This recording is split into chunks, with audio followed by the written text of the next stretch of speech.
Greetings, Roboteers, and welcome back to Robocraft. Post a fairly comprehensive update, which this episode is going to do its best to cover. Now, just to make things clear before we begin, this is going to be a short episode just covering the update. I'm going to have some battle footage going on in the background to highlight some of the update points, just so that I don't interrupt my plans to take a low-tier bot up through the low tiers, exploring each function or each mechanic of the new meta in detail, one episode at a time. The reason that I haven't uploaded any Robocraft recently is because I was well aware that there was a fairly big change coming down the pipe in regards to some of the basic mechanics, and I didn't want to cover those in a video, especially a video that was kind of semi-tutorial-esque and aimed at newer players, for it to only change 2 or 3 days later, and then we have to redo the video again and lead to confusion. But in this update, we are going to start with the simple things, and that is a fairly short but important list of bug fixes. We've got, as it's titled on the patch notes, major bug fix. The pilot seat was taking damage, so any weapon hitting the pilot seat was causing entire robot destruction. And it was particularly noticeable with nanos and SMGs, which is probably why initially everyone felt that nanos are so OP. It was kind of, they are a little bit, I guess, in a way, but it was also a product of a bug. Another bug, the fusion tower respawn failure has been fixed. This time they are pretty certain that they fixed it. They were certain that they fixed it last time as well, but not quite.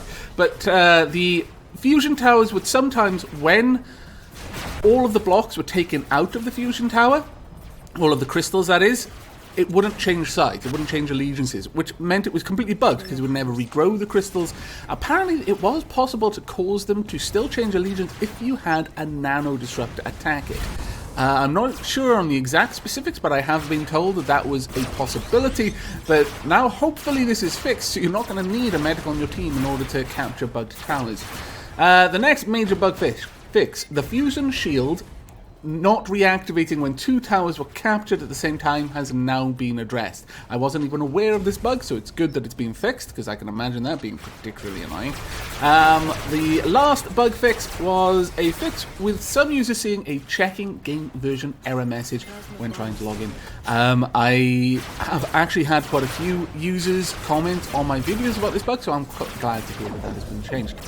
Now, for the kind of medium changes, not quite the big one that everyone is probably waiting on, but I'll cover these ones first. The gameplay changes. The health of protonium crystals, I'm always tripping over that word, has been doubled. Now, before you worry that this is going to extend the games, the next feature I'm going to list addresses this.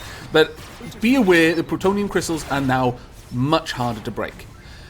Fusion towers no longer give you a passive overclock bonus. They don't give you passive overclocking cycles just from owning them. That's gone. Instead, owning a fusion tower now grants you a large protonivity multiplier per tower owned. Effectively, it increases the amount of damage that you can do to crystals, and it multiplies with the amount of towers you own. Without any towers, you'll do flat damage to crystals. With 1 tower, you'll do 1.5. With 2, you'll do 2 times damage. With 3 towers, you'll do 2.5 times damage. And owning all 4 towers will mean you'll do 3 times as much damage to the crystals. So, from the point that you own 3 towers or more, you will be doing more damage to crystals than you used to do before the crystals were given twice as much health. The towers will now also give a fixed amount of clock cycles when capped. Only when capped, though. Again, you're not going to get a passive, continuous stream of clock cycles for owning them. But when you capture a tower, everyone on your team will get some. It's unclear to me as yet whether this also includes people who are currently respawning. But then again, thinking about it, I guess it does. It's a moot point, because if you capture a tower, your entire team respawns. So I guess that addresses that one. Which, by the way, will mean that there's no longer a penalty to suiciding. If you blow yourself up to deny your enemy the massive amount of clock cycles for killing you, if you can find 15 seconds where you're not getting shot at, then you're not going to suffer by not getting any clock cycles while you're respawning. At this point, no one does. And if someone captures a tower, you'll get the lump sum of clock cycles because you respawn at that moment.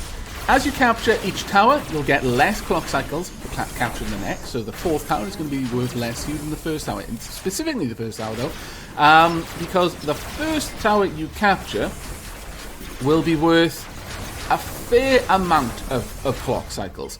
The first one, the idea is that when you capture the 1st clock tower, you'll get a huge chunk of clock cycles. This is to give you a better chance of coming back from defeat. If the enemy have captured a load of fusion towers, they're bearing down your base, they're going to have massive multiplier on attacking your crystals, the shield is going to be down, things are going to look pretty grim. It's going to be harder to defend in that scenario than it was before. It's going to be much harder to defend if you're already on the back foot. However, if you capture one of the towers, the 1st tower you capture is going to give a huge bonus to clock cycles to everyone on your team. So it's going to pull you back in the game, or at least give you the opportunity to get back into the game. Now, I'm really glad about that decision, because the devs were actually considering a few different things, and one of them was that if you bring your shield back online, that is, you capture the 1st tower, all enemy towers would drop to 50% health. Now, I could see where they were going with that. They were trying to create a comeback mechanic, and a means for a defending team to try and recapture some lost ground. However, I felt that by doing that, you were going to create a dangerous yo-yo effect, which might extend the games artificially. In effect, you would be punishing the winning team for the losing team being able to recover a little bit. Not only have they just turned their shield back on, but now they've got a pretty easy time of taking out the remaining towers, because they don't regenerate crystals all the time. They'll just stay at 50% health or lower as people chip away at them. So I felt that that mechanic wasn't so much helping the defenders as it was harming the attackers.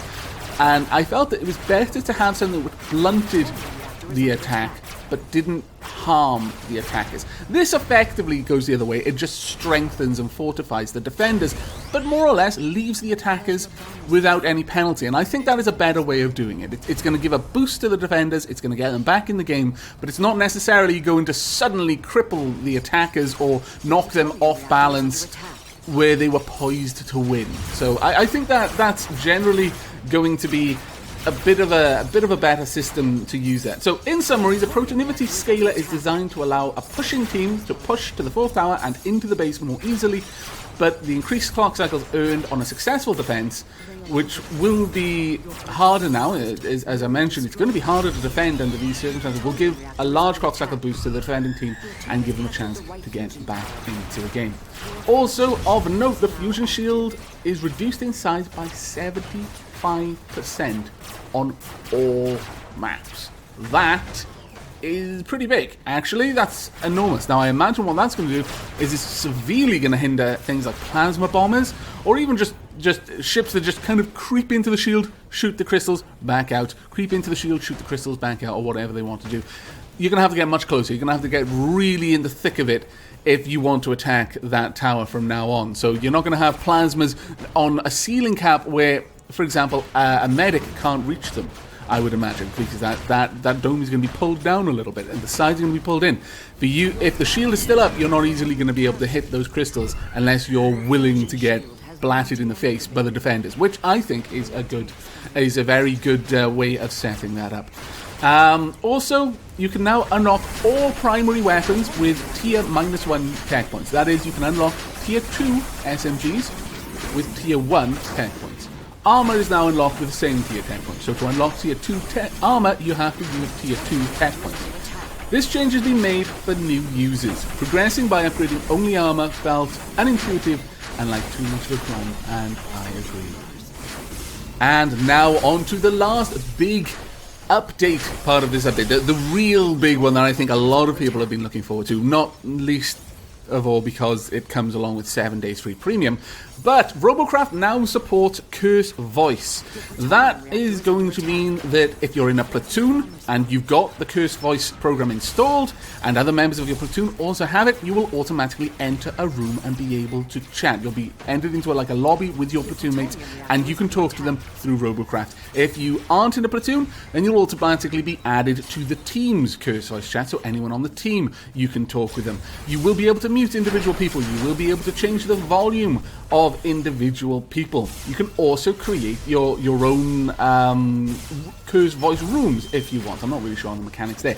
But to get the 7 days free premium, it's not a simple promo code the way it usually is. There's a bit of work that you're going to have to do to get access to it. First and foremost, you have to install Curse Voice from a link provided on the Robocraft website. You have to run it on your PC along with Robocraft.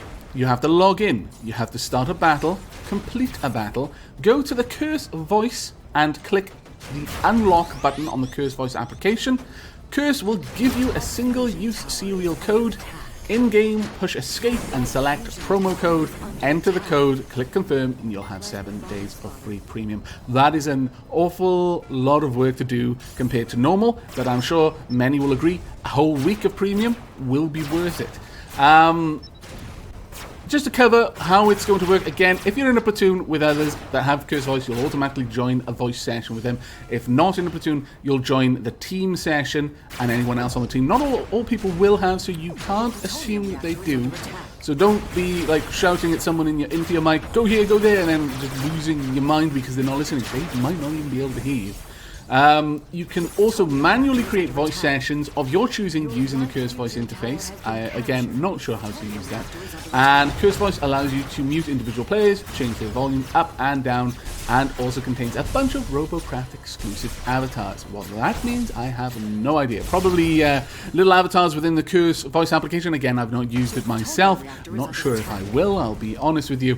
The last thing I need is to be playing Robocraft and recording it, and suddenly all kinds of nonsense explodes on the mic as someone gets in trouble because they haven't done their homework or something like that. But a very, very useful thing to add if you're just not recording. I might well install it for when I'm not recording. But that is a feature that a lot of people have requested, so I'm really, really happy to see that in there. And also, you get the 7 days free premium as well, which you should go and get and apply right now so that you too can enjoy the fact that everyone else is going to have it more than likely. So for a little while, battles are going to be like on 200 to 250% RP and tech point rewards if enough people in the battle all have their premium active. But that does it for this update video. I hope I have covered everything to your satisfaction, but if there are any queries, if there's anything I haven't explained clearly, do post a comment in the video below and I will get back to you as soon as I am able. But until next time, and as always, do take care.